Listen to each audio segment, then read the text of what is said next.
बाजूला व्हा।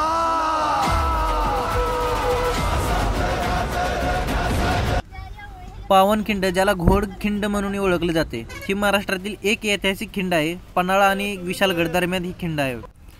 पावनखिंडीची लढाई मराठा इतिहासातील एक महत्त्वपूर्ण लढाई आहे। या लढाईने मराठा साम्राज्याची ताकद आणि बाजीप्रभू देशपांडे यांच्यासारख्या वीरांच्या बलिदानाचे महत्त्व दर्शवले आहे।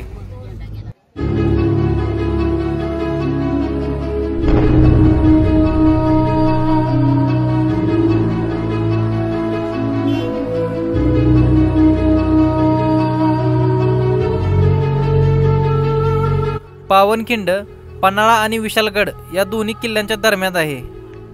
दोन डोंगराच्या मध्ये असलेल्या या खिंडीत रस्ता खूपच अरुंद आहे। या अरुंद रस्त्यामुळे एका वेळी एकच घोडेस्वार जाऊ शकतो, त्यामुळे या खिंडीला घोडखिंड असेही म्हटले जाते।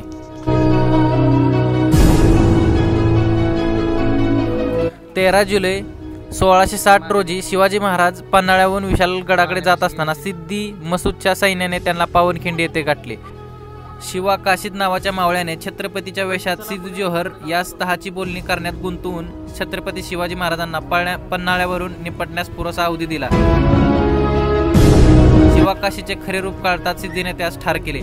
तोपर्यंत छत्रपती शिवाजी महाराज विशालगडावर वाटेवर होते।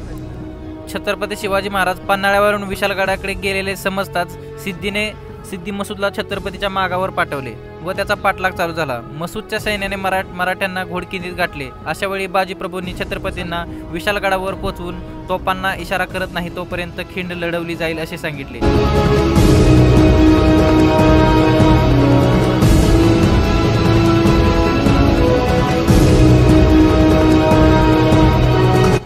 घोडखिंडीतील अतिशय चिंचोळ्या वाटेमुळे मराठ्यांनी मसूदच्या सैनिकाची कत्तल आरंभली।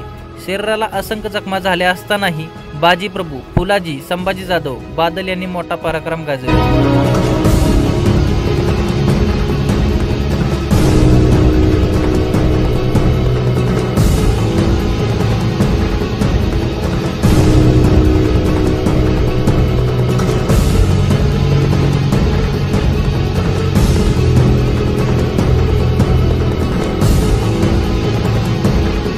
महाराज विशालगडावर पोहोचल्यानंतरच्या तोफांचा गजर झाला। इकडे घोडखिंडीत बाजीप्रभूंनी तोफांचा आवाज ऐकल्यानंतर समाधानाने आपला जीव सोडला। या युद्धात मराठ्यांचे जवळपास सर्वच 300 मावळे कामी आले, तर मसूदचे जवळपास 3000 सैनिक मारले गेले। बाजीप्रभू व इतर मावळ्यांच्या पराक्रमाने घोडखिंड पावनखिंड म्हणून इतिहासात अमर झाली।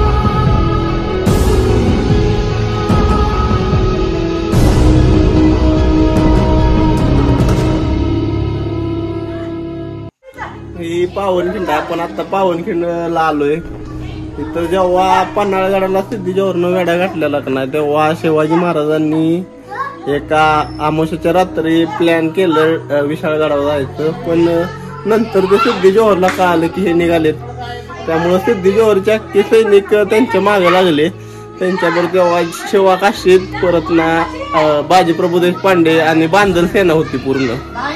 आणि ह्या खिंडीत आल्यानंतर सिद्धी जोहर त्यांच्या एकदम जवळ आले, तेव्हा बाजीप्रभू देशपांडे आणि अख्खी बांधल सेना इथं युद्ध करत थांबले आणि शिवाजी महाराज विशाळगडावर गेले। तेव्हा सगळ्यांना वीरमरण आले। इथं बाजीप्रभू देशपांडे आणि अख्खी बांधल सेना त्या खिंडीत सगळी मुघलं होती, त्यांना बुडवून अक्षरशः पाण्यात मारले ते मुघलं त्या काळात। शिवाजी महाराजांच्या काळात बाजीप्रभू देशपांडे आणि अख्खी बांधल सेना होती।